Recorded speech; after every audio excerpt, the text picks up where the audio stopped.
up. Get ready. It's going to be a very, very intense journey. Begin. What's up, ladies and gentlemen, and welcome back to the Frame Skip Podcast. This is episode number 47, and I am joined today by George Cam Newton Loftus. George, what's up, buddy? Not a whole lot. It might be time to retire that name. It looks like Cam Newton's tenure in New England has come to an end. I see they're looking at Marcus Mariota as like a bridge quarterback until they could figure something out in like a draft or like a longer term deal with someone on a rookie contract. I had fun the first like month of the Cam Newton era, and then it was less fun. But I'm willing to give him the benefit of the doubt. I think COVID really messed him up because he looked amazing before he got COVID, and then he like couldn't complete a pass over 10 yards after he got COVID. And seeing some of my favorite basketball players recover from having COVID, I totally believe that's a thing. So it might be. You're saying a lot of words right now that are not registering. Oh, sorry. I like sports. I'm sorry. Yeah, well, no, you're fine. The only sport I follow is UFC, and there was a really interesting UFC prospect called Cody Garbrandt, and he was lined up to fight for a championship, and he got COVID, and he got brain fog really bad, I guess. Oh, no. And, like, he couldn't think. And the way he explained it was, typically, when you're searching for, like, a thought or a memory, it's like a filing cabinet, right? That your brain, like, searches through. Mm-hmm. He explained, he went on the Joe Rogan podcast and was explaining, he's like, it's like the cabinet's not there anymore. Damn. And you have to just like look around the house for this file, and then like it was kind of scary. That's not what you want at all. No. Well, it was super scary, man. Like, I'm just trying to imagine like this generation of like college athletes who are like kind of forced to play, and like I understand like they'd be at odds of like losing their scholarship, but like I feel like they were still kind of like pressured into playing in like less than stellar environments like this past year. Yeah. But it's just like, how many of them got COVID? How many like future great athletes would we have had if they hadn't contracted COVID because they were like basically contractually obligated to play in unsafe environments? And it like that, and that's like such like so far from like the most important thoughts about COVID, because like obviously like over 500,000 people have died. It's terrible. Like there's just so many bad things about COVID, but just thinking like, oh man, what if we were about to get someone who could like, you know, break the world sprinting record, you know? Well, yeah, I think it's all important. I mean, there's always like that butterfly effect thing, right? Like how many, I think another interesting thought about this is like high school seniors. Oh, seniors for sure, yeah. are like football seniors. That's when you get your scholarships and stuff. So like, what do they do? You know, what do colleges do to get a new generation of kids this year? Because like most of the schools in the country didn't play football, right? So what was as a senior, how do you end up getting a scholarship for football next year for like Penn State or wherever, Iowa? I'm actually interested in that, and I might look into that. Yeah, no, I'm interested in that too, especially because like now what we know about COVID is about like how much safer it is for outdoor activities than indoor activities, and like no offense to football, but it's like, man, that game is like a whole bunch of short bursts of like super intense action, and then just kind of like waiting to see if that intense action was like legal or not. You know, just in terms of the rules. So like, I don't know, like I think there could have been measures put in place to like make outdoor sports at least like a safe thing, you know, and like there's no reason to like cancel tennis programs across the country because like I don't know, it's like 2 or you know at most 4 players playing across from each other, like they're more than 6 feet away from each other at all times anyway, and like tennis would be annoying to play with a mask, but like I think you could get by with like a face shield like in football anyway. You know, my favorite sports story of all time is, do you remember a couple years ago when Russia got busted for like doping all of their athletes in the Olympics? Oh yeah, that was like right before Sochi, right? Yeah, and then and it came out that they were even doping like their shuffleboard athletes. Yeah, and like I remember there's this famous fighter, probably the greatest MMA lightweight of all time. His name's Khabib Nurmagomedov, and he commented on the one post, and all he wrote was bull. It was bull politics. And it was just like, because he's a Russian, you know. It was really funny. They were even doping up their shuffleboard players. It's like, you know what would make this person really good at shuffleboard? If you couldn't see their neck because their shoulders were so big. The juice would make shuffleboard incredible. How has that not been a Will Ferrell movie yet? Oh my god, I don't know. I have no idea. I love Will Ferrell, man. Will Ferrell, in my opinion, like those were the golden years of comedy, like with Anchorman and Yeah, dude, I'm in a Facebook I'm in a Facebook movie group, and I like it. Like I like most of the people in it. I think a lot of them are kind of like elitist, and they're just like, oh, I watched this like really, really obscure Russian silent film from 1956. Oh, you haven't seen it? And like, there's people like that who I just like completely ignore. But Yeah. I had a few adult beverages back in like January or December, and I was like watching Anchorman. I just posted, I'm like, is Anchorman the godfather of comedies? Like when you look at like all the movies that sort of like were able to be made because Godfather existed, and there was like this language of like what kind of movie you wanted to make, and you could like compare, oh, it's going to be like these aspects, like these familial themes, and like the movie doesn't have to be big, it could just be small and intimate, but like have grandeur at the same time, like just like having that language available to you because the Godfather exists. And then just like looking at everything that's come out because of Anchorman, that was the start of like the Judd Apatow comedies. That was like Will Ferrell's transition really from SNL star to like comedy mega star. And like I understand that like, yeah, Night at the Roxbury was a thing. No one really likes Night at the Roxbury comparatively to like Step Brothers or Semi Pro or Anchorman, like any of those other like 5-star comedy movies.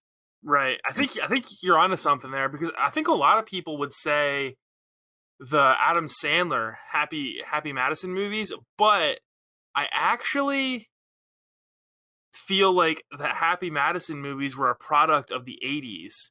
Yeah. And they were like the end of that era. Whereas the Will Ferrell movies, what came first? Did Old School come before Anchorman? That's a great question. Because I think Anchorman was 2004. Old School might have been 2003. No, Old School's, I'm looking at it right now, 2003, and then Anchorman, yeah. I don't know. There's definitely like because like Zoolander came out in 2001 too, and that kind of follows that same formula. It's like a middle area. I don't know. That's a good. We might have to do a spin-off podcast, like a little one-off talking about this, because like Will Ferrell's like filmography goes Old School, Elf, and then Anchorman. He was an elf before Anchorman. I didn't realize that. That's pretty insane to me. And like I love Old School. Like I think Old School is great, and that's like Todd Phillips, who would like later direct Joker. You know, like I still can't believe it's the same person. Yeah. But like he's not even the star of that movie. Like he's the best part of that movie. No offense to Vince Vaughn, but like Luke Wilson's like the main character in that movie because it was the early 2000s, and we had to, you know, give him rent money basically as an audience. The Godfather of the golden era of comedy. I wonder what that is. I feel bad for saying that. I actually really like Luke Wilson. But like, yeah, but Will Ferrell wasn't even the lead in that movie, which is insane. It's insane. But he is so perfect in that movie. And then when he sticks himself with the dart in the neck is like the best part. Yeah, but I mean, like, it's not just him though. Like, I mean, Anchorman got Steve Carell The Office, or I guess got him 40-Year-Old Virgin, which got The Office, or like flip that maybe. But like that set up like that career, like, you know, in like a post Bruce Almighty and like Daily Show universe. And then like Paul Rudd like was in a bunch of stuff. Like he was in like Clueless, which was like the biggest movie of like 1995 for like teenagers. And he was also in like Wet Hot American Summer, which is like a cult classic comedy, but it was also severely under the radar compared to like anything else. And then like that sort of like made him like a household name. And then Dave Cockner, I don't really love his brand of comedy. He's just like a little bit too abrasive for me, but like the dude has like had a unassailable career. Like he's just like the perfect that guy in so many movies. When like you see him, you're just like, oh damn, that guy, yeah. Well, because like you can make an argument that Will Ferrell may have made a pact with the devil in the mid 2000s, because like he was an old like let me just list off these bangers that I have his filmography up right now, right? Yeah. Old School, Elf, Anchorman, Starsky and Hutch, Wedding Crashers, Stranger Than Fiction, Talladega Nights, Blades of Glory, Semi-Pro, Step Brothers, Land of the Lost, The Other Guys, and Everything Must Go. And that was the end of 2010. Like, that is a serious 7 years. Yeah, I saw all of those in theaters except for Everything Must Go, because that was like right after the housing crisis, and I'm like, well, this looks depressing as hell. Yeah, like, this isn't my king Will Ferrell. No, the God, he was throwing like 98-mile-per-hour fastballs for like 10 years. Like that's incredible. Yeah, it is, man. Like, I'm pretty convinced Will Ferrell doesn't have a soul anymore because he sold it to Satan himself. Yeah, but then he does like that weird like Netflix song or movie about like Eurovision. You're like, God, he's still got it. Like he's absolutely still got it.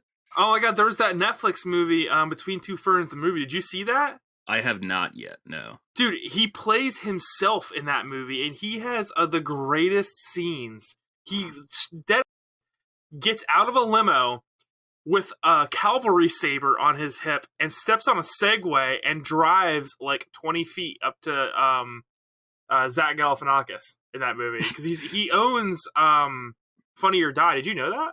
I did know that, yeah. Yeah, because he owns Funny or Die, and that's where Between Two Ferns is owned by. Yeah. So he's like Zach Galifianakis' boss. It's like an awesome scene, but I suppose we should probably talk about video games at some point, huh? Yeah, man. Oh, so yeah, it's just the two of us, if you haven't noticed. And Seth and I really like video games, but we really like other stuff too. And we just thanks for letting us dork out. And probably more George, more on that later. Yeah. You're a pretty cool guy, so yeah, I suppose we can talk about some other stuff once in a while. Yeah. But what have you been playing anything this week? Anything significant?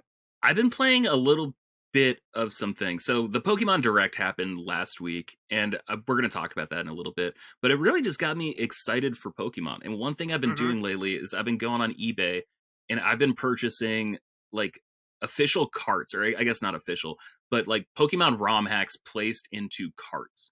So I've been playing this one called Pokemon Orange, which is a remake of, I think, Pokemon Blue. And it was basically just set up so it's supposed to be themed like the Orange Islands from the TV show, like that second season of the anime. And that game is just not like, that is just such a bad ROM hack. And I've usually really? Like, yeah. Why is it bad? It's just not very well thought out. It's not super clear. Like, it made me really reflect on how good of like a built-in tutorial there was in Pokemon Red and Blue without you even realizing it. Like all your options are exhausted. You can't find Professor Oak anywhere in the beginning of the game in Red and Blue, sorry. And so you're like, well, I guess he's up here. And then you start walking, and then he shows you how to catch a Pokemon. And then by the time you get to like the March where you're like, oh, I can buy Pokeballs and finally start doing things, you get a package, and then you have to like bring it back, and like that exposes you to more battles. Like, it was just like a really sort of intelligently designed thing. And this just takes a whole bunch of assets from Red and Blue and tries to make a new game. And I can't imagine how hard that is. Like, I've been looking into how to actually make a ROM hack, is like, part of me just wants to take this. There's a whole bunch of like typos, and like the story itself doesn't really make sense. I understand like what they're trying to do, but it's just like technically like a poorly made ROM hack. So I'm assuming it's like an incredibly early one. But I've ordered like 3 or 4 more, not by this same person. The most amazing thing about Pokemon Red and Blue, and I guess Yellow probably as well, is that those games, it's like a miracle those games work at all, because they are so close to breaking at any specific time. When you look at like the bug list and whatnot, and you look at why these things happen with the bugs and the glitches that people use to like exploit them and why they happen, it's like incredible that those games work at all. And they were just winging it back then, and they came across something incredible. I'm really glad you said that, because I've been thinking about it from the Pokemon Direct, and it's like those games were like hands down like some of the most impressive games to have ever happened on the Game Boy. Oh, absolutely. Yeah. Especially Silver, like just the amount, and Gold, like the amount of stuff they just packed into that for the original Game Boy. Yeah, it's amazing. Astonishing. And I think that's what bums me out, because that made me want to go check out Pokemon Sword and Shield. And my biggest problems with Pokemon Sword and Shield, just like I only played like a couple hours of it, I was just messing around, is I just don't like the presentation of it. Like, I think I like the emphasis on battles and like the good naturedness of the battles, I guess, but it's just like the design aesthetics where like every time you show up to like a new gym, you have to like basically throw on like a jersey. And it's just like got like all these like crazy sponsor stuff, like a soccer player's jersey. And it's just stuff like that kind of rubs me the wrong way. Like, I just think that's like a little dumb, and like probably won't age particularly well, like just years down the road. In my memory, I can't think of a worse received Pokemon game than Sword and Shield. I mean, those games came out, there's a lot of controversy about them, you know, not just from the graphics, but also graphics and the animations, but also like the fact that they cut Pokemon only to add them in later as DLC, and it's like, man, Sure. I don't know. But I've said this forever. I've always said this. I do not think Game Freak has the chops to give you the Pokemon game that you want. I don't think they have it in them. They've never made something of that high of value or that high quality, and they've been kind of doing the same thing since, you know, they made their first Pokemon game. They had like one spin-off like weird elephant game, but they've pretty much just made Pokemon. Right. And what I would really like to see them do, I know this is like a impossible thing for anyone to even fathom, is to just take like 4 or 5 years off. Yeah. Just disappear for a little bit and make the next Pokemon generation just such a banger, because I think them releasing a new Pokemon game like every year, it's just a little bit much, you know, and it's been a little bit much for me ever since like X and Y came out, because I loved X and Y. And I played a ton of them, and then Sun and Moon came out, and I was like, okay, like, I'm not really into this. And then I played Ultra Sun and Ultra Moon. I thought I had fun with it, but at the same time, like, it never recaptured that magic. Mm-hmm. And then I played Sword and Shield, and I was just so disappointed, man, because Sword and Shield was the first Pokemon game we really had on home console, right, which was a Switch. Yeah. And what they actually did, and people proved this, is they just took a lot of the animations and models from the 3DS games and copied them into Sword and Shield. Like the trees and like even a lot of the Pokemon are the exact same models that were in the 3DS games. That's why a lot of them look so bad. Yeah. No, I agree. It's a really underwhelming game, but like that was kind of, I think the weirdest thing is just like those games used to like break the systems they were on because they were just so fully packed with features. Like Gold and Silver and like Emerald, it's insane that there's like a real-time clock running. There's some Pokemon that you can only catch on certain days at certain times. There's like a calendar that's running in the game. There's like a cave you can go to, and only if you're listening to the radio on a certain day at a certain time will like certain Pokemon appear. Like that's just like wild. And I feel like they just got less ambitious the bigger they got. And this isn't the NBA. Like they're not operating under a salary cap, you know, like they have the money to like improve their weaknesses. And I guess like I want to say Pokemon Go is like really impressive, but it's like, it's not, man. It's kind of just like a copy and paste of, what was that Niantic game? Like, I forget. It's pretty much a copy and paste of Inverse. Niantic's previous game. Yeah. Yeah. Like Inverse, I think is like what it's called, or something like that. I had a neighbor who was obsessed with it in Los Angeles. I don't really remember it. It had a Pokemon coat of paint over that game is essentially what it was. Yeah. And so like, even that, like, oh, it's really cool that like, oh, we made a game about walking. Like I'm not knocking that. I think like the premise behind Pokemon Go is great, but like, again, it's just like, you guys used to be like cutting edge with your design. In the things you were able to pack onto a cart. And like the past couple ones have felt a little phoned in. That said, like, I love the vibes from the games. Like Let's Go Pikachu, I was just, oh, this was such a relaxing Pokemon game. Yeah, I mean, because I'd played Red and Blue so many times, it was nice to just like do like a casual run through it where I didn't have to like grind for hours, you know, like that was awesome. Yeah. And I love the vibe in Sun and Moon because it was just like, oh, we don't do gyms here. I'm like, that's great. See, I hated that. I really hated that. The coolest thing for Sun and Moon for me though was like the dimensional travel and being able to catch legendaries that way. Mm-hmm.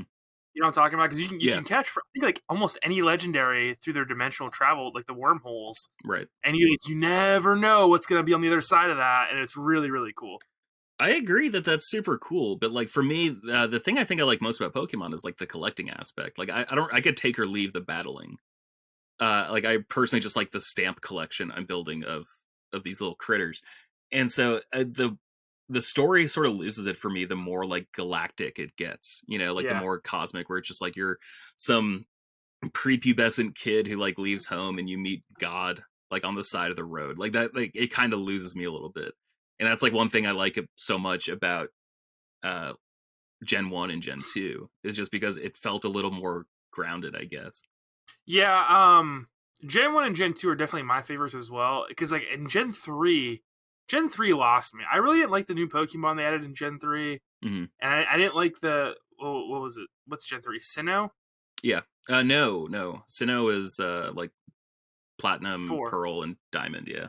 I don't even remember Gen 3's content in its name, but I didn't like that. I didn't really like that. And then I skipped on Gen 4 because I didn't have a 3DS, and I got Gen 5 eventually, but Gen 6 is really where I came back. And I played X and Y, and I was like, oh, this is really cool. I really enjoy this, like the Mega Evolutions. And then they keep adding new stuff. Like, I thought the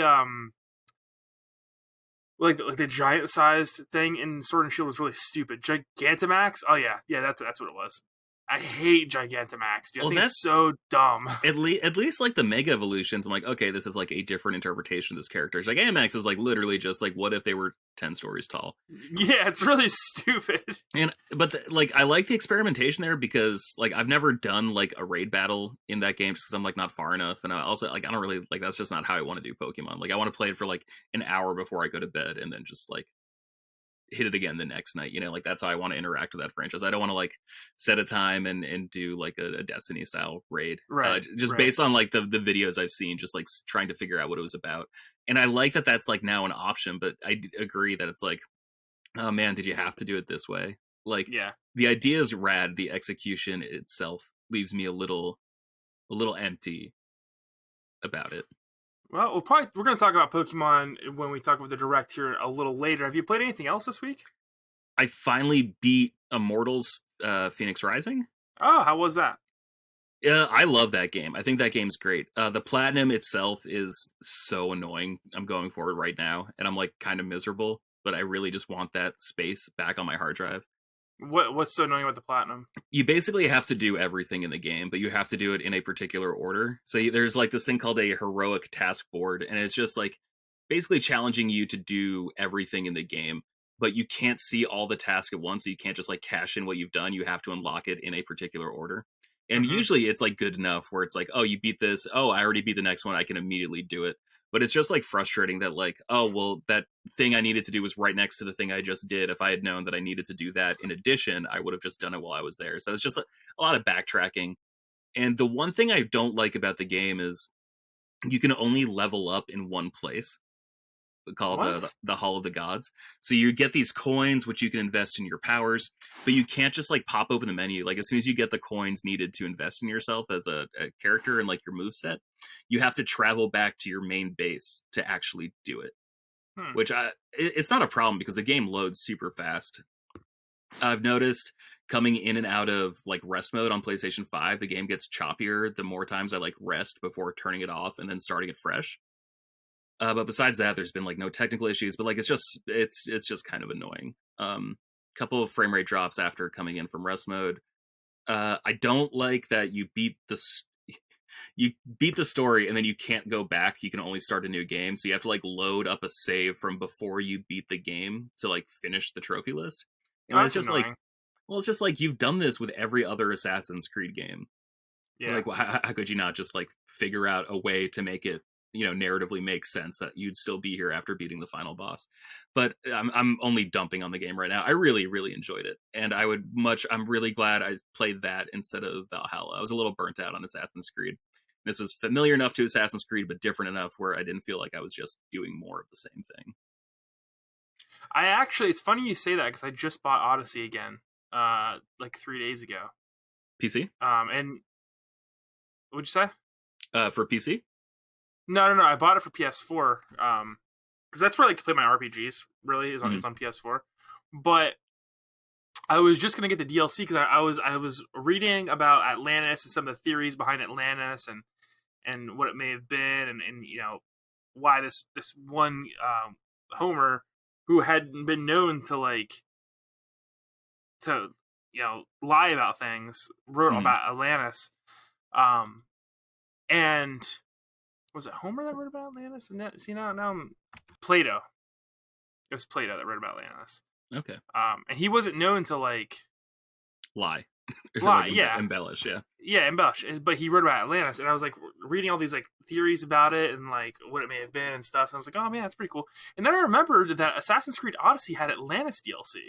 It did, yeah. Like, oh, I bet that's pretty sweet. So I went to look at it in the PlayStation Store, and to get the DLC was the same price as to get the game digitally with the DLC. So I bought the whole game again, even though I have it physically. So sweet. Yeah. But yeah, what else have you been up to this week? I've been messing around. I found my old Game Boy Color, like the one I had from middle school, Mm-hmm. and the sound in it was just awful. And so I found like a tri-wing screwdriver, was able to undo that, and I actually just like looked inside a Game Boy, and like I'm not a super technical person, like I'm not very good at engineering or like electrical or anything like that, but like I want to improve. And so I looked at it, and like the speaker was super rusted, so I ordered a new one, and I used a soldering kit for the first time to like take off the old speaker and put the new one on. And the sound was a little bit better, but still not great. And I was doing research, and it turns out that the screen and the speaker are powered by these things called capacitors. And these capacitors that were put into the Game Boy Color generally have a shelf life of like 25 to 30 years. So it's about that time to replace it. And so I ordered some of those. They should be getting in like a week, but it's just been like fun, just like messing around with it. And I'm just so happy that like I still have my original Game Boy Color, and I'm basically like refurbishing it from the inside out.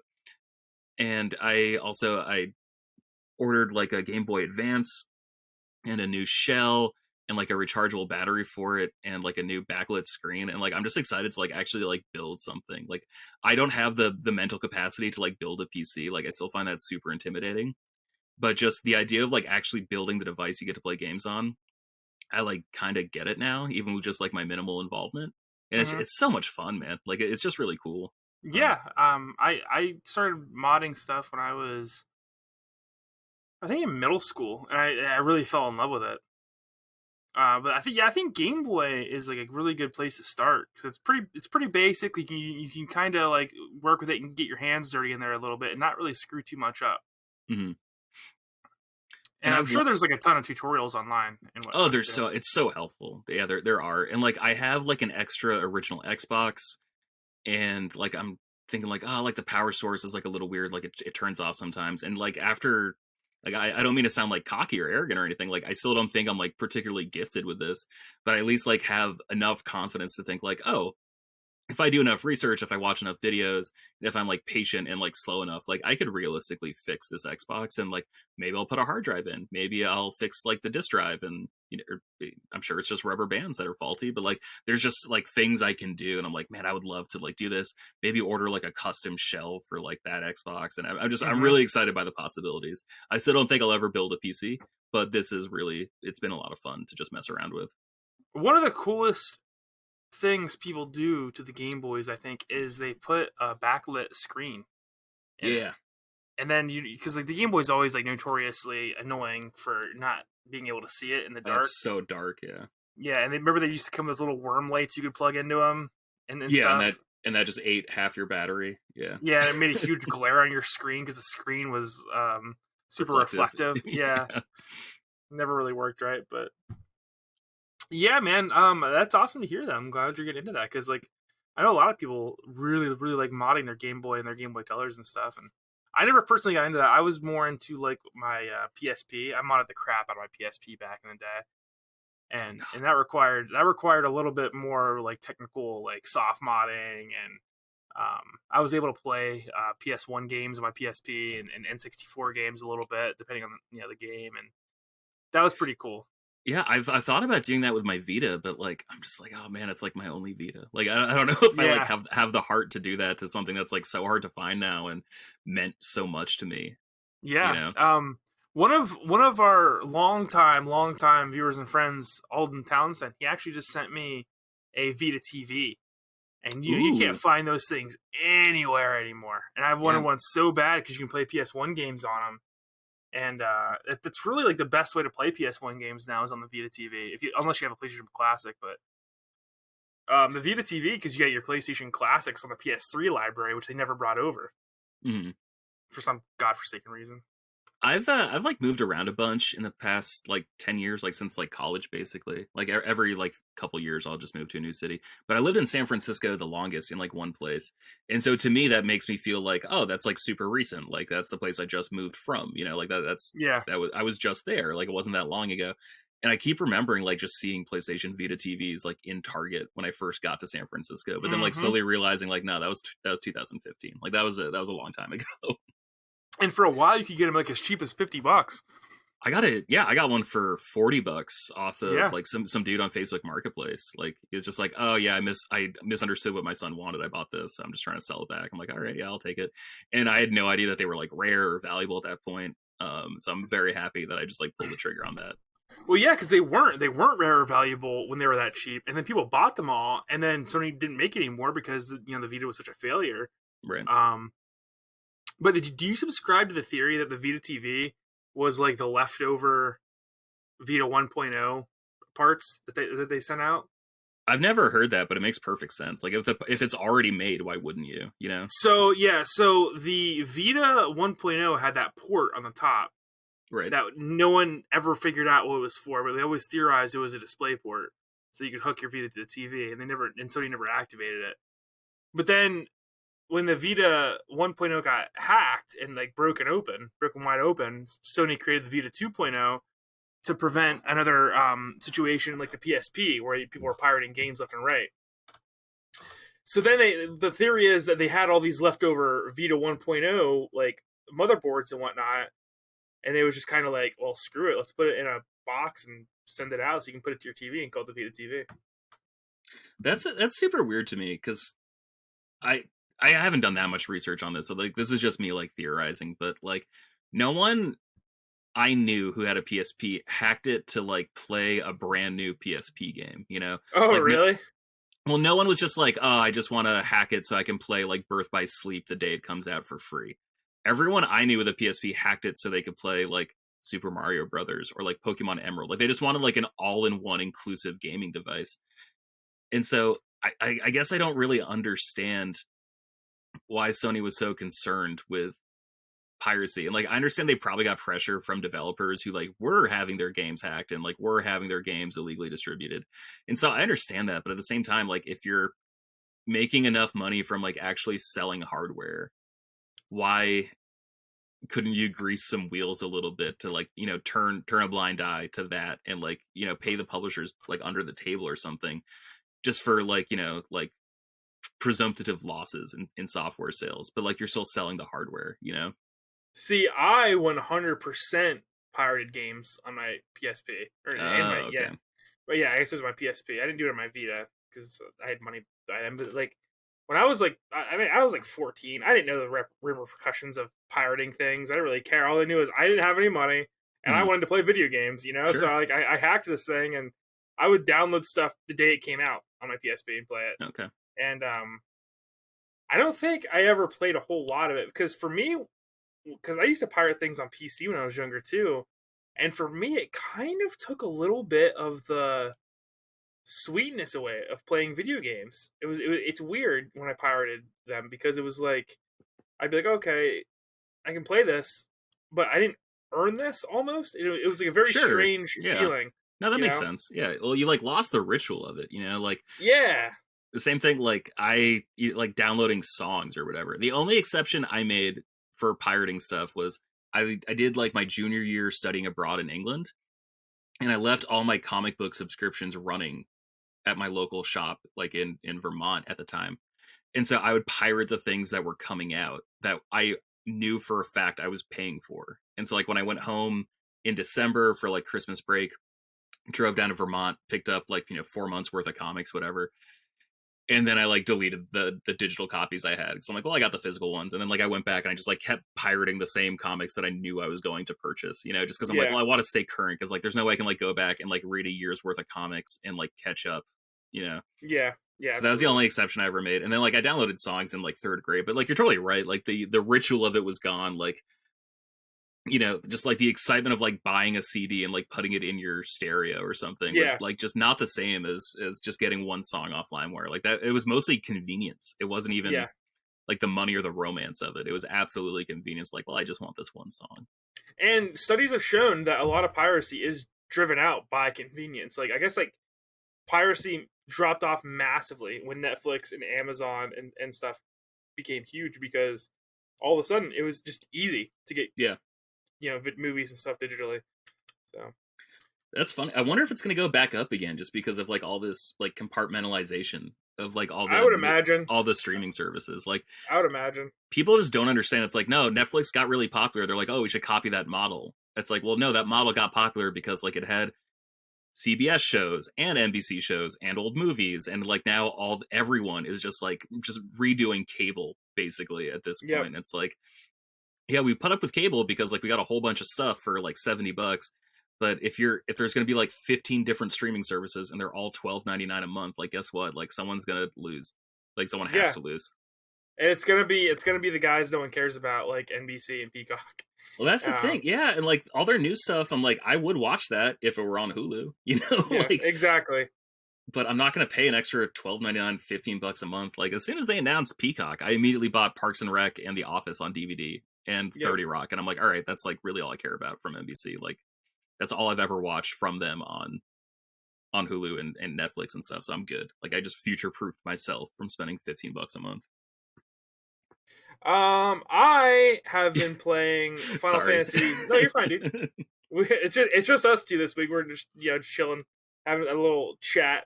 I have been playing Final Fantasy 14. Like always this week, and I'm playing Trails of Cold Steel 2. I finally went back to the Trails of Cold Steel series, and man, let me tell you what, those games are so good. Trails of Cold Steel might be the best game series I can't recommend people jump into. So you were playing 4 last week, right? Or the week before? Like you were playing 4 recently? Nope. I've never. Were you playing a different Trails of Cold Steel game? No. So you've only been playing 2 that you've talked about on this podcast? I mean, maybe Elijah was playing Trails of Cold Steel? Maybe, sorry. It's just... I don't know if he plays it or not. The games just seem like so confusing and like intimidating from an outside perspective. Because like they're just all, I'm guessing, 300-hour long RPGs, right? Yeah, I mean, I can't imagine Elijah's playing Trails of Cold Steel because it is too much of a time investment, it seems, for him to get through. Because they are about 100 hours each. And here's the thing, you can't skip through them. You have to play them in order because it's one continuous story. It's like seasons of a show almost. And here's the thing, is everyone rants about how good it is. No one talks about how much of a slog the first one is. It is the reason I don't recommend it for anybody. Because it is, if you rush through it, 80 hours of world building and exposition and a snail's pace, man. But the last 2 hours are a real banger. and that energy continues all the way through 2, and apparently 3 and 4. I haven't gotten there yet, but apparently it just keeps ramping up and up and up. But you have to get through the first one. And in my opinion, it's like, man, you're like I would recommend it to an RPG fan if I was like, man, they can definitely get through it. But the only reason I did it was because my buddy Pedro did it, and I was like, well, I'm not gonna let Pedro show me up, so I'll sit here and pull like 6 all-nighters in a row to get through this game. And I did, and I hated it. I absolutely hated that game, but I love the second one. You talk about Pedro so much, but I've never like had even like an online interaction with the dude. Like at this point, I'm just assuming like you have like a mole on your shoulder named Pedro, or like no, he's like your Tyler Durden, you know, just a backup personality living in the dark recesses of a it's so funny, beautiful mind.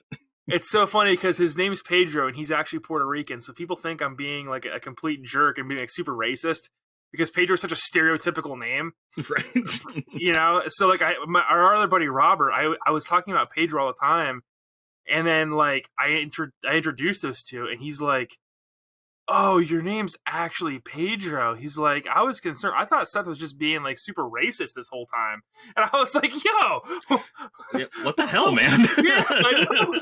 What the hell? You know, like no, his name's actually Pedro, and but yeah, me and him are both super big RPG fans. We actually met because we worked together at a video game store a long way back.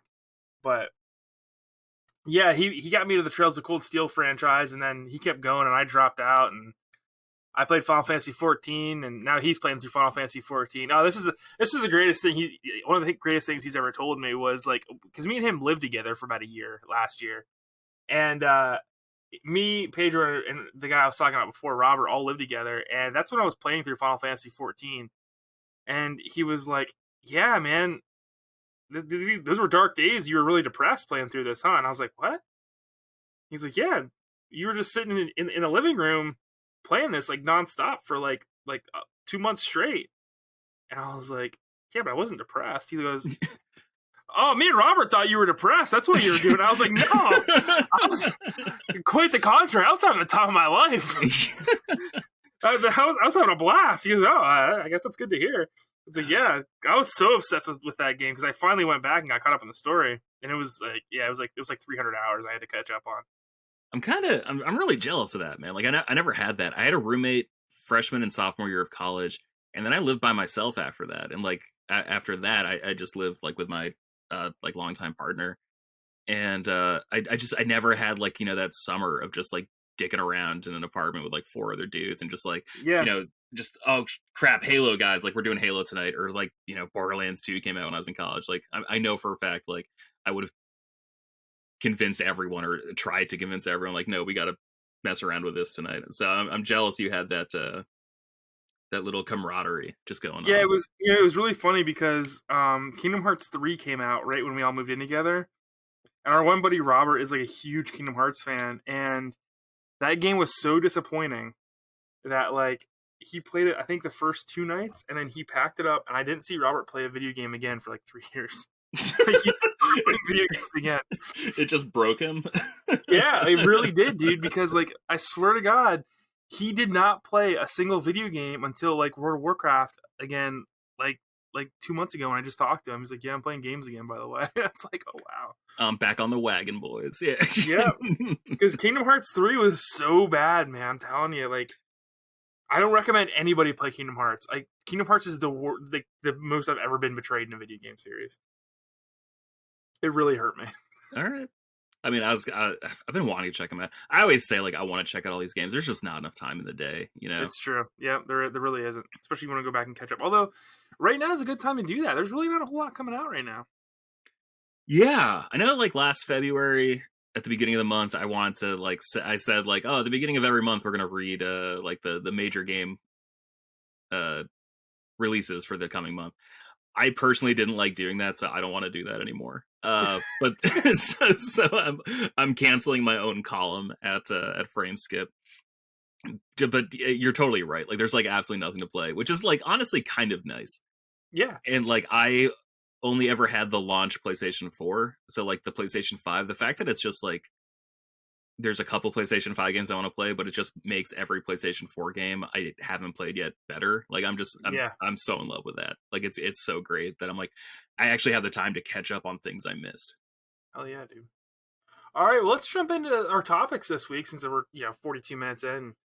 Austin probably wants to die at this point. No, he wanted to die after the extended talk about sports at the beginning. And then he's like, oh, geez. Us talking about Anchorman for 8 minutes. I think that was the last straw. He just rendered it at that point. He's like, whatever. I don't even care what's that. It's probably fine. Yeah. Yeah. The 2 guys who are notorious for speaking expletives during the podcast. I've taken notes. Like I think I said a word under my breath. We'll see if Austin heard it. I've got your timestamps for your potty mouth. It's gonna be it's just a real cinch for him to cut those out. Snip, snip. It's gonna be great. All right. Well, yeah. Let's talk about this Pokemon Direct that happened because we alluded to it earlier. So let's bang this out. What did you think of this Pokemon Direct? It's amazing to me how much more Pokemon cares about its history than Nintendo does at this point. Oh my god, you're so right. And so like that opening video was like super long, but it was just like a rundown of every major milestone Pokemon as a franchise has hit. And I could see why some people would like find that annoying because it was like way more like educational than I think it could have been. But like I honestly loved it. Like I loved reliving like, oh yeah, I remember when that came out. It's like there was a mobile phone adapter for Game Boy Color in Japan. God, that's wild. Mm-hmm. Like it was just so cool just like running through the history and like remembering like, oh yeah, then Platinum came out. That was when I finally bought a DS so I could play Platinum. And then X and Y, I remember buying that launch day. Like it was just so cool like reliving that history. And they put more effort into that than Nintendo did for Mario last year than they are realistically going to put into Zelda this year. Mm-hmm.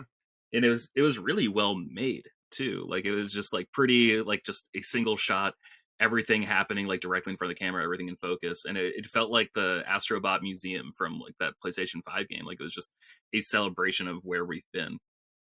And so I thought that was a strong opening. And then they announced, was it Brilliant Diamond and Shining Pearl, which are remakes of Diamond and Pearl, the Sinnoh region games. I don't really like those games that much. Same. I really like Platinum, but like Diamond and Pearl themselves are like really like you said with Trails of Gold School, just kind of a slog. Yeah, I know that's Austin's favorite generation because it's his first one, so I wish he was kind of here to talk about it. But those are the games that I've never had any interest in playing. Mm-hmm. I'm still gonna grab them. I'm really sort of confused because so like Let's Go Pikachu, Let's Go Eevee, those were like remakes of Gen 1, but they were in like a completely new style. Like this just looks like a port, basically, like a shinier port. And like I know the models are 3D in a way that they couldn't really be on DS. And so like that's exciting, but then like the overworld, I guess I wish it looked like I wish it had a more distinct art style, like the way like Link's Awakening did on Switch. But I know that is like a much smaller game than these Pokemon games. Like I don't know if that is like a technical hiccup for them or like just too much work that they're willing to put into it. I'm still gonna grab them, but like I wish they put like I wish they made like a different spin on it as opposed to me just feeling that I'm playing the prettiest possible version of the DS game. Mm-hmm. Yeah, I agree. I think it looks very underwhelming for like the first real remake. I feel like we've gotten for. I think it is the first real remake we've gotten for the Switch. So that when I looked at that, I was like, oh man, really? That's all you're giving us? Mm-hmm. So I was kind of disappointed with that as well. Well, especially in like I don't really understand. I guess Let's Go was basically like they made it in two parts. So like in your head you felt like one was red, one was blue, but like they were basically both yellow with just like a couple of the restrictions from like blue and red, just in terms of like which monsters were available in the game. Right. And so I'm guessing this is going to be the same thing, but it's also like, oh man, like why didn't you just do Platinum? Like Platinum was dope. Yeah. But yeah, I'm looking at the remake right now, and it's just kind of not really something I'm interested in. Also, man, they're missing like one of the coolest features about that game too, which was on the DS Lite, you could like plug in the previous generation of games, like the Emerald, Ruby, Sapphire, Leaf Green, Fire Red. Like every GBA game, you could slot it into the GBA port on the bottom of the DS and basically go to like a Safari zone where you can import 6 Pokemon at a time and just like bring them from that generation onto like the DS. And so like that was like such a cool feature, and I guess I don't really understand what the equivalency would be in this game, but like I don't know, I hope there's some surprises in the game about like sort of bringing more Pokemon just like to Switch, like to live there. I hope that's a thing that's discussed. They also announced Pokemon Legends Arceus, which, did you catch that trailer? I did. I watched that trailer, and I'm actually watching it again right now as we speak. In my opinion, very Breath of the Wild like. Yeah. And gorgeous. And I'm extremely skeptical because I love the way the animations look. I love the way the world looks. I don't like the way the battle system looks. I agree. And they did not focus on that, which concerns me quite a lot. This has no rumor other than my suggestion right now. I think this is the game they originally wanted to make. And they were like, oh, it's going to take a little bit longer than we thought. All right, get some other studio to like port up this game, because like I don't understand why you'd set both games in the Sinnoh region. Well, so which one's Game Freak making? Game Freak is making Pokemon Arceus. Okay. I believe. And then it's like some other developer who made Pokemon Home is porting, basically, or sorry, porting's probably the wrong word, but remaking Shining Diamond, Brilliant Pearl, or Brilliant Diamond, Shining Pearl, whatever. And like someone from Game Freak is like overseeing production of that game, but like another studio is making it. And so like this feels like the game that they want to make, and like they wanted to make for the anniversary, but it's just like taking too long. And like I don't fault them. Like COVID probably messed up everyone's plans, like not just people, but like just huge businesses too. And so I think that's it. The one thing that makes me skeptical, besides the battle system, is like all the Pokemon Coliseum games, like XD Gale of Darkness, and then like I think it was Pokemon Coliseum 3, I think was, or probably just Pokemon Coliseum, like on GameCube. Like those were Pokemon games, but they were like just different enough. Like they seem so afraid to make like a big open 3D Pokemon game. Right. And the fact that this one's called Pokemon Legends Arceus, as opposed to just being like a Pokemon game, you know? So it's like, this isn't a Pokemon game. This is like a spin-off Pokemon title. So like that makes me personally like a little hesitant and skeptical about how much I'm going to enjoy it. That said, it's awesome that it's like set in like the feudal times of this region, and it's not about completing the Pokédex, it's about building the Pokédex. Like I think that's really cool and really exciting. Yeah, I think it's cool too. I like the way you sneak up on Pokemon. Like you actually have to sneak and catch them with like a Pokeball out in the wild. Yeah. I think that's really, really cool. You have to aim the Pokeball. Like I said though, that one scene of like the Pokemon battling, I'm like, oh, I don't know if I like the way that looks. Like, how does that control? How do you do that? You know, because that's gonna make all the difference in the world. If it's not simple, if it's not fun, then I don't think the game's gonna be fun. Also, I don't know if you noticed this, the frame rate is terrible in that. Yeah, I did notice that. It was not great. And Nintendo's super weird as a company, because like Skyward Sword, or maybe it was Twilight Princess, like one of the Zelda games on Wii, basically had a controller map on screen at all times. You know, like it just showed like a silhouette of like the Wiimote and like all the buttons you could do basically, and like hit, block, like it was just stuff like that. And then this game comes out with no UI, and like Breath of the Wild, I don't think had too much of like a HUD or like a UI interface, like while you're actually like playing the game, you know? Or anything, or fun value. Or fun. Yeah, that's a good point too. But it was like the stamina bar would pop up when you were using like the paraglider or whatever. And so like I don't know if this is just like super early in development, or like they just wanted to show something, like they just wanted to polish something up that was presentable, or if there is going to be a UI or any kind of like heads up display just to like let you know how to do things. But I think you're totally right. I think it is like very Breath of the Wild influenced. But I, again, like just because like the title change, like I don't think this is a mainline Pokemon game whatsoever. But I tell you what, it'd be pretty sweet if this is what Pokemon looked like from now on. Yeah.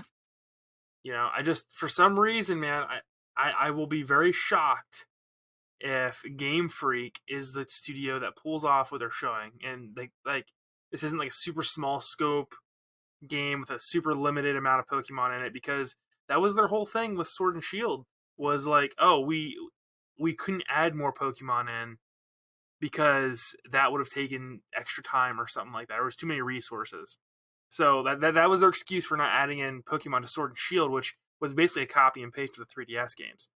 Mm-hmm. So I don't know how much I believe in this Arceus game, but I'll tell you what, if it turns out as good as it looks from the trailers, I'm in. I want to see more of it.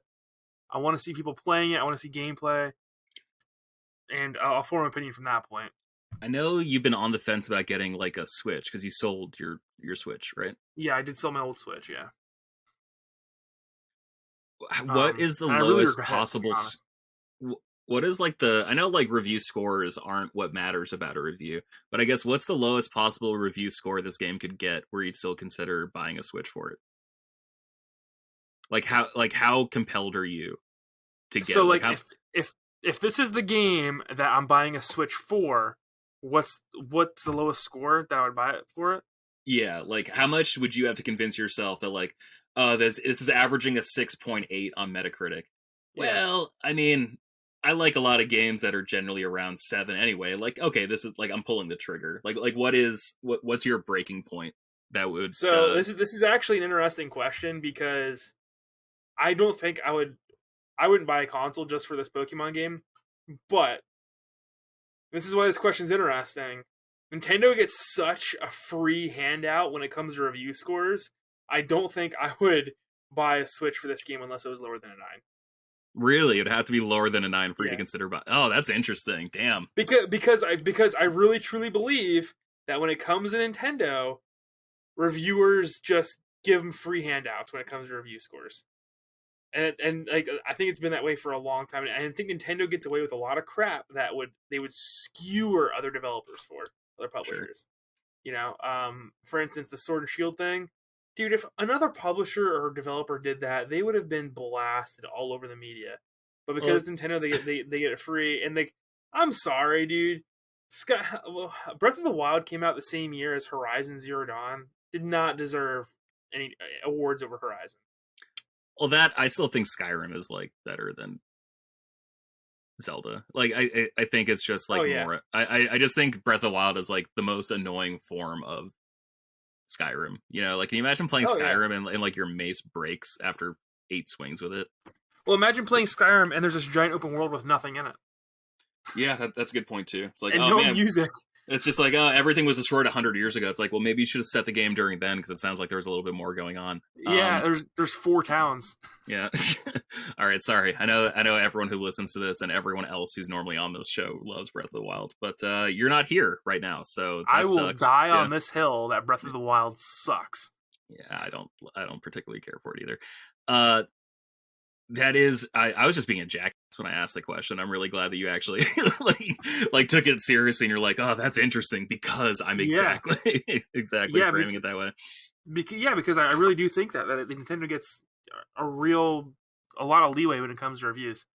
No, I think they absolutely do. I mean, I don't know why, but what were you saying? They're the Pixar of games, and True. it's like even like the worst Nintendo game is still better than a lot of other games. But at the same time, it's like, I know what you guys can do, so like this one just feels like you kind of phoned it in, or like a little like paint by numbers, Right, and especially Pokemon games. I think really like. What do you think the worst Pokemon game is? Mainline Pokemon game. I haven't played much of Black, and I never played Black or White 2. So I straight up don't know those. So I'm disqualifying those just because I don't know enough to talk about them. I'd say probably Diamond and Pearl I really dislike. And I'm not the biggest fan of Ruby or Sapphire either. Gold, Silver, Crystal I think is like probably my favorite personally. Oh, they're my favorite too. So I'm not counting mainline game, or I'm not counting spin-offs. I just want to see the lowest rated. Oh my god, the lowest rated Pokemon game that is not probably a spin-off on Metacritic is Alpha Sapphire, Omega Ruby, Fire Red. Fire Red, really? Yep. God, that sucks. I love that one. Me too. It's one of my favorites.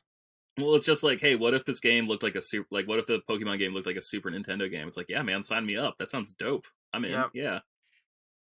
Yep, that. I think if I'm reading this correctly, that is the lowest rated mainline Pokemon game.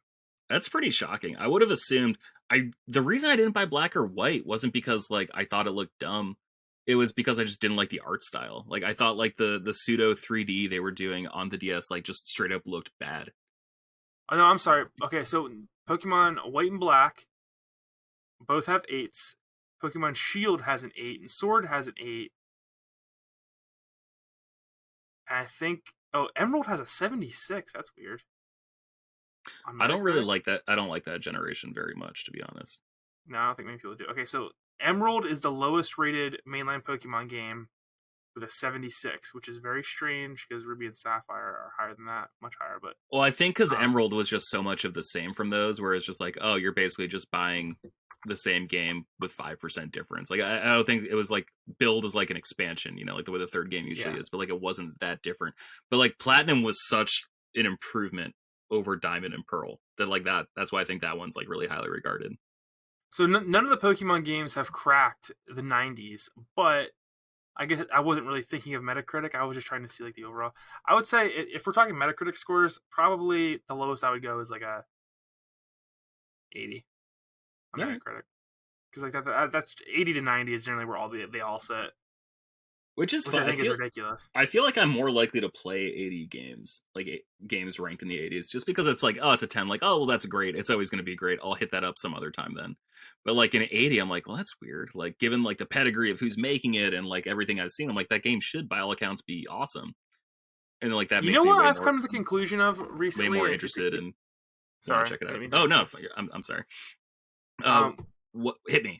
What's up? I don't like Naughty Dog games. Yeah, I don't either, to be honest. I've come back. I was taking a walk to the gas station to get a drink the other day, and I was thinking about the Naughty Dog. I think someone's.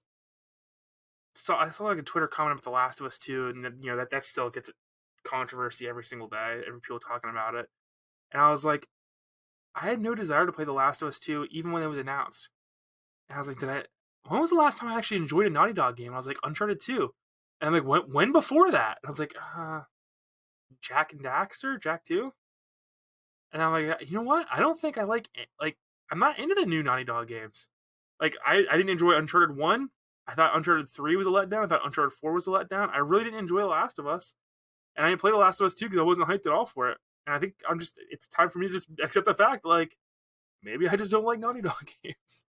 No, and I think that's totally fair. Like, I think the way they emphasize storytelling in their games, like, nothing about gameplay is necessary for their stories to be good. Like, yeah, I feel like I have to play through Uncharted, which I think is like just a generic third-person cover shooter. Like, I don't think it doesn't feel particularly good to shoot things in that game, but like I force myself to play it because like I do like Drake, I do like Sully, I do like the characters in that game. Like, I think the villains are historically bad, but I just like seeing those characters interact. So like I want to keep playing the game, but I don't like playing the game as much as I just like seeing the game, if that makes sense. Well, the thing that I find, especially when it comes to Uncharted, now Last of Us, I don't think had this problem, but when it comes to Uncharted 3 and especially 4, was I just felt exhausted playing those games because they have no downtime. And those breaks are so important for storytelling because it gives your characters a break. And in Uncharted 3 and 4, it's just like constant go, go, go, go, go. And you don't get that sit around the campfire moment with Drake and his companions, or to just be like, okay, like, let's build some character here. It's just constant action, push the envelope, push the story forward as fast and hard as possible. And it's like, man, by the end of that, I was just like, when is this going to end? Well, I agree. That's always my favorite part of the Uncharted games. It's like when it's like you and Sully like going through the house in Uncharted 3, and it's like you guys just like puzzle solving, like that. Yeah. I think that's really enjoyable. And that's like something I really noticed with Immortals Phoenix Rising, not to get too off topic, but it's just the amount of things in that world that have nothing to do with combat is really cool. Like the amount of puzzles and places to explore and platforming and all this stuff. I really, really appreciate how not everything revolves around just swinging your sword or your axe in that game. Yeah. I gotta get that eventually because I keep seeing that name pop up all over the place, and it's good. It's good. It's going to be like $20 or a PlayStation Plus game soon enough. Yeah, that's fair. It's got those vibes. So I don't think it's anything you need to rush into. We have another topic. Do you want to just like briefly go over it? Yeah, I wanted to talk about this real quick before we wrap up the show. Anthem Next got canceled from BioWare, and I could do a whole podcast about the current state of BioWare because I think they're probably not long for this world, and how it's completely different than the BioWare we know and love. But they canceled Anthem Next, and I gotta say, I'm a little relieved they did. I don't know how you're feeling about this, but it seems like, for me personally, this might be the beginning of the end of the constant games as a service thing, because like these games are starting to fail left and right. Yeah, I thought the same thing. Like as soon as I canceled that, I was just like, oh man, like I give them 6 months before like they're shuttered or folded into other EA studios or they're rebranded as different EA studios. And then I floated that idea to a friend of mine who works in the industry. I'm not going to name them just out of respect to their privacy.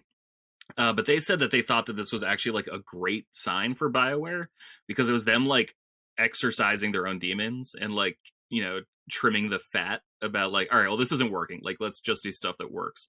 And so it felt like them sort of like shaking off like the business practices that made them do things they clearly weren't equipped to do and didn't seem to have the passion to want to do anyway. And like I know that because I platinumed Anthem. Like it was my most played game of last year. Like I think I had like 140 hours in that game just to like get everything. And there was a lot to like about that game, but like the parts did not equal the sum. and it was just like overall it was just kind of like heartless. I think was like the biggest problem with it. That's exactly the word I used to describe it. I played that open beta, and I was really excited up until that point. I was playing the open beta, and I was like, man, this feels like it doesn't have like a soul to it. It's like a very generic, like weird thing. But I can say that everything is like plays well when you actually play it, but there's something missing. Yeah. You know. But yeah, continue.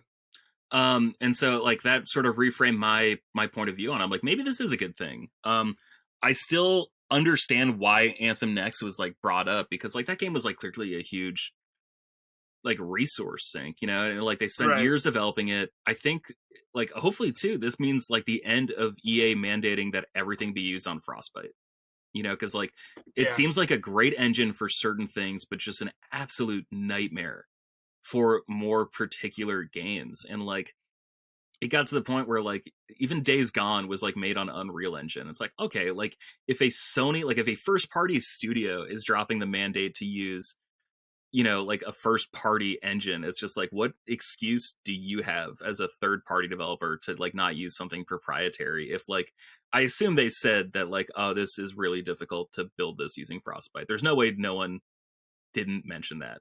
Given the amount of people that have left BioWare, there's no way that conversation wasn't had, you know? Well, so I think like there's obviously some sort of internal struggle at BioWare that we don't know about, because their direction has changed so significantly from what I would say is their last great game, which was Mass Effect 2. And I loved Mass Effect 3, but you know, Mass Effect 3 was like very divisive.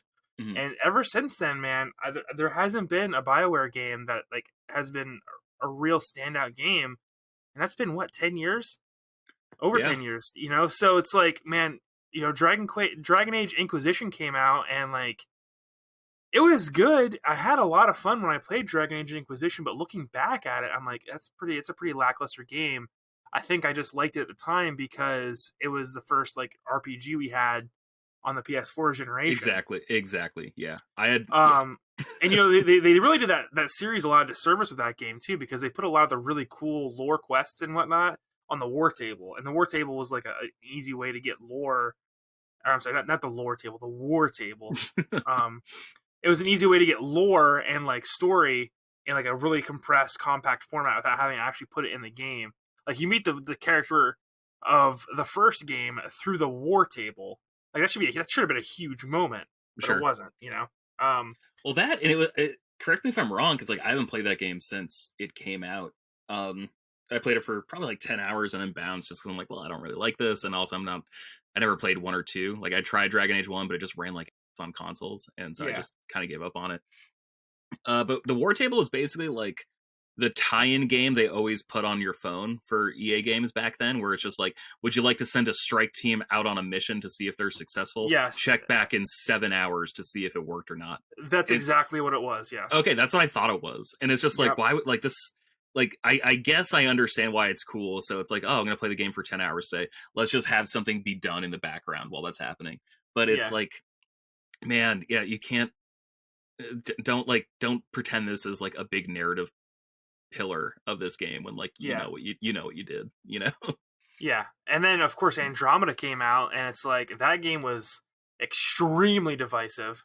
I personally wasn't a fan of what I played of it.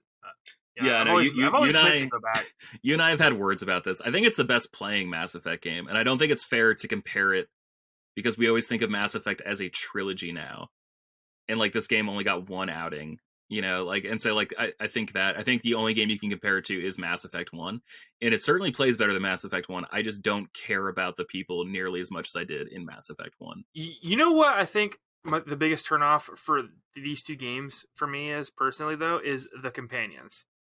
Yeah, because the companions and romance options were so good up until Dragon Age Inquisition and BioWare games, and then I felt like there was almost no good companions that I liked in Inquisition. Except for like what was his name? The bull, the big giant guy.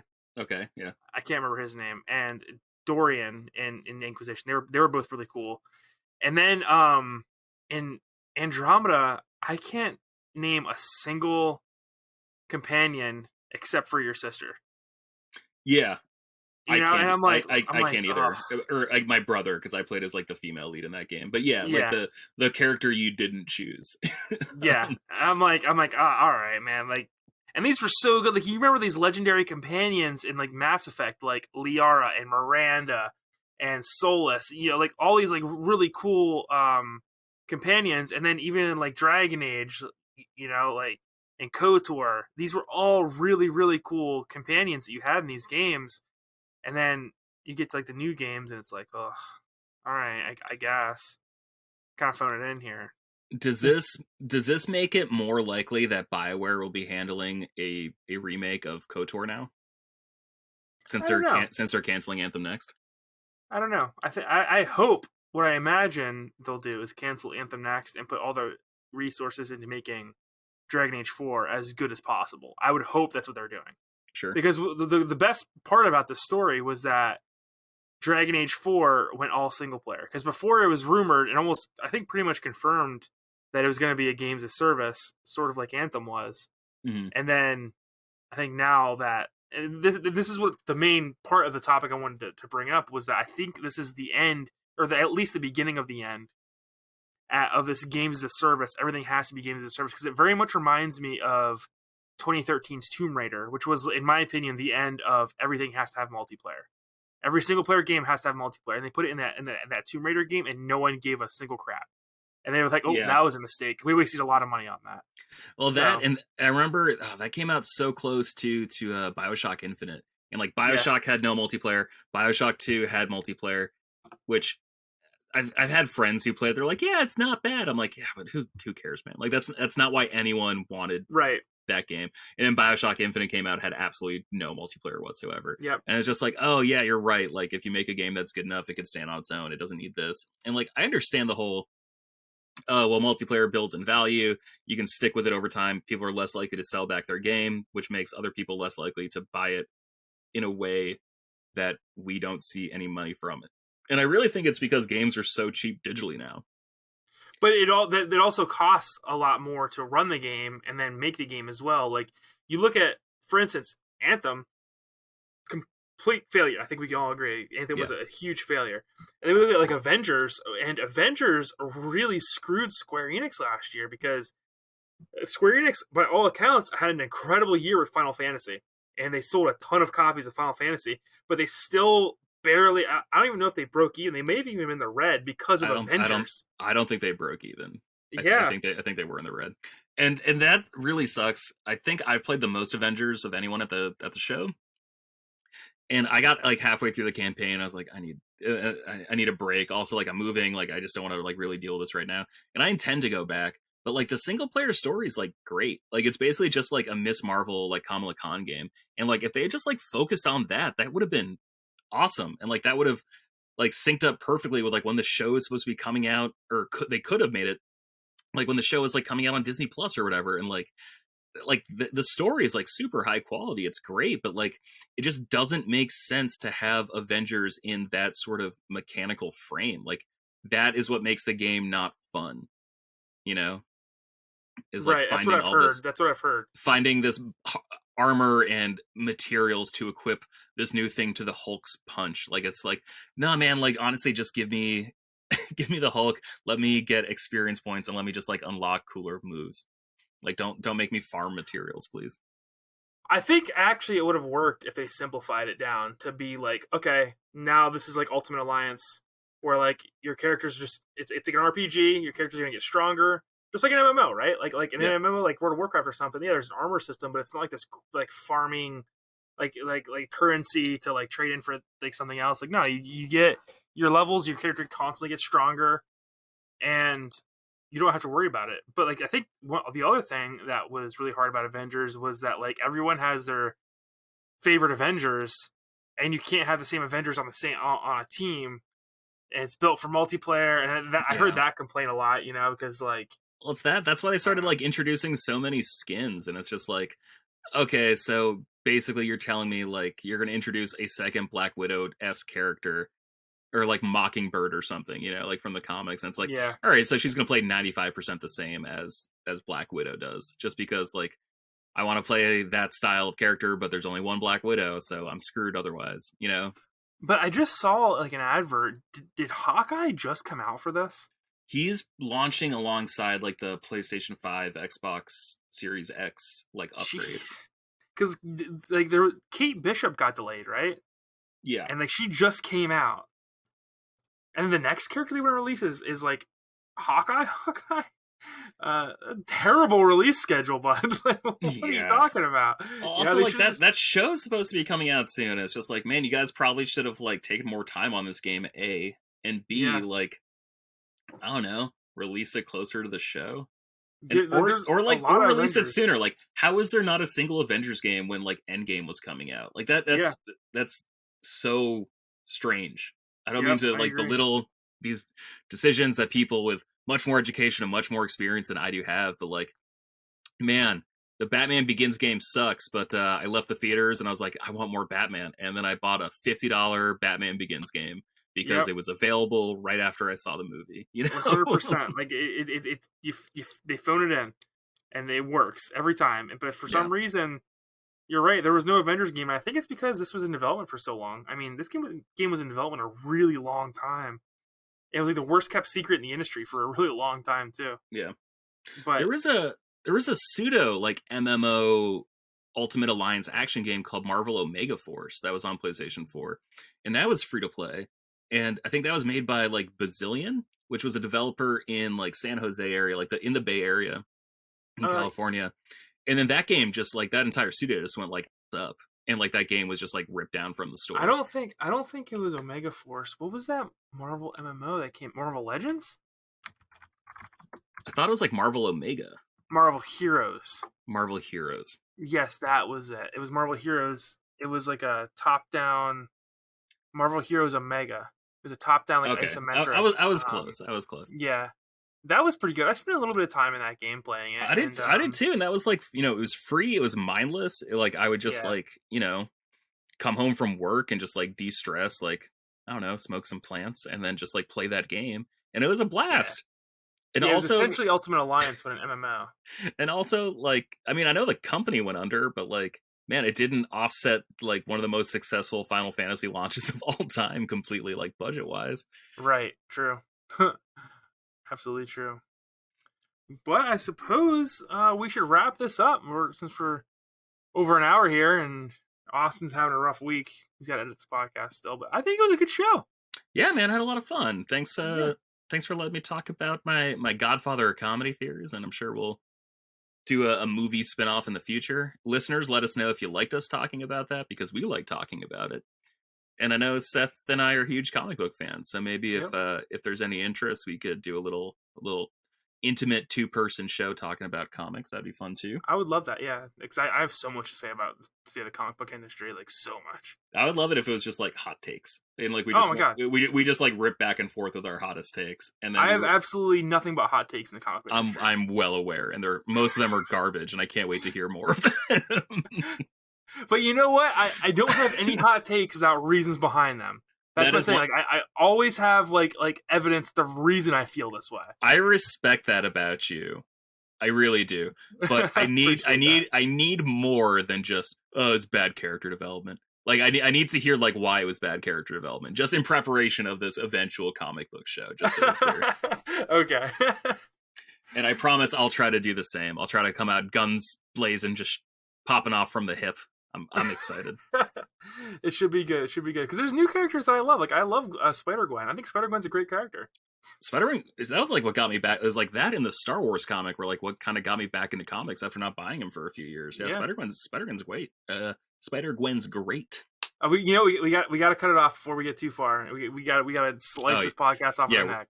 Yeah, we're starting the show right now, basically. So we gotta not get ahead of ourselves. But all right, well, thank you all for listening so much. We hope you enjoyed the episode. This is episode 47. Remember, you can find us on any of the podcatcher apps, although you already know this because at the end of the episode. But if you are happy with the show, make sure you leave us a good review. We really appreciate it. And remember, sure to follow us on all our social media. You can follow us on Twitter at frameskippod. I am at Seth the 90s Kid, but don't follow me because I'm not going to follow you back. George is at GB Loftus. Austin is at Austin J. Eller. Coach is at frameskippod. And Elijah is at Local Lizard Man. And this goes up every Friday. I'm not sure what time, but until next time, guys, take it easy. Still working on an outro.